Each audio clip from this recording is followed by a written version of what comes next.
સંસ્કૃત શબ્દ નીર પરથી નીરો શબ્દ આવ્યો હશે।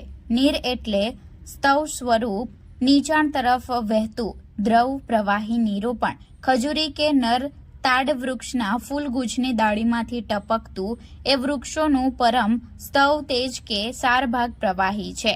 પામ જાતિના વૃક્ષો જમીનમાંથી પાણી ખેંચીને છેક ટોચે લાગેલા એના ફળમાં સિંચે છે। જેમ કે નારિયેળીમાંથી પણ નીરો મળી શકે છે, પણ મોટા ભાગના ખજૂરી, જેનું વૈજ્ઞાનિક નામ ફિએનિક્સ સિલ્વેસ્ટ્રિક અને પ્રચલિત વિદેશી નામ ડેટ પામ છે, તેના વૃક્ષની ટોચે થડમાં ઘા કરીને ત્યાં હાંડી બાંધી દેતા તેમાં રાતભર ટપકી ટપકીને પ્રવાહી જમા થાય છે। આ પ્રવાહી સૂર્યોદય પહેલા તાજું પીવાય તો તેને નીરો કહે છે। પામ પ્રજાતિના વૃક્ષોમાં નર અને માદા વૃક્ષ અલગ અલગ હોય છે। તાડનું જે નર વૃક્ષ હોય તેની ફૂલમંજરીની ડાળીમાંથી ખજૂરી કરતા સાપેક્ષે વધુ રસ ઝરે છે। આ તાડમાંથી મેળવેલો તાજો રસ પણ સૂર્યોદય પહેલા તો નીરો જ કહેવાય છે। શિયાળાની ઋતુમાં નીરો પીવાનું ચલણ હાલમાં શિયાળાની શરૂઆત થઈ છે। તેને દક્ષિણ ગુજરાતમાં વહેલી સવારે સ્વાસ્થ્યવર્ધક પીણું એટલે નીરો વર્ષોથી પીવાતો આવ્યો છે અને હાલમાં પણ લોકો શરીરમાં રહેલા અલગ અલગ રોગોના નિકાલ માટે નીરો બિંદાસપણે પીવે છે।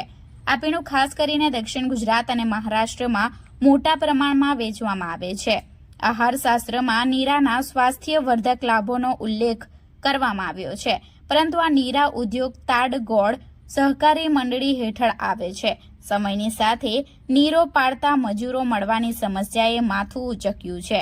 હવે આ કામ નવી પેઢી કરવા માંગતી નથી, જેથી મૃત્યુ પામતા કે વૃદ્ધ થતા સ્કિલ કારીગરો હવે વધ્યા નથી, જેને લઈ આ ઉદ્યોગોને કેવી રીતે ટકાવવો તેને લઈ મંડળીઓની ચિંતા વધી છે।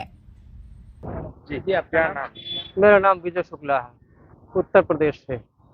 पिछले 1 महीने से मैं कंटिन्यू यहाँ पर नीरा पीने आता हूँ, जो कि मुझे सबसे पहला अच्छा पेय पदार्थ है ये, जो कि चाय वगैरह से अच्छा है कि अपना हम चाय के बजाय इसको अपनाएं तो अपने स्वास्थ्य के लिए भी अच्छा है। और ये सहयोग भी होता है, जो छोटे व्यापारी है जुड़े हुए प्रकृति से जुड़े हुए हैं, इसमें हम बढ़ावा दे सकते हैं। जो कि बाहरी फूड जंक्स है या पेय पदार्थ, उनको छोड़ के हम प्रकृति के साथ जाएं और इसे अपनाएं।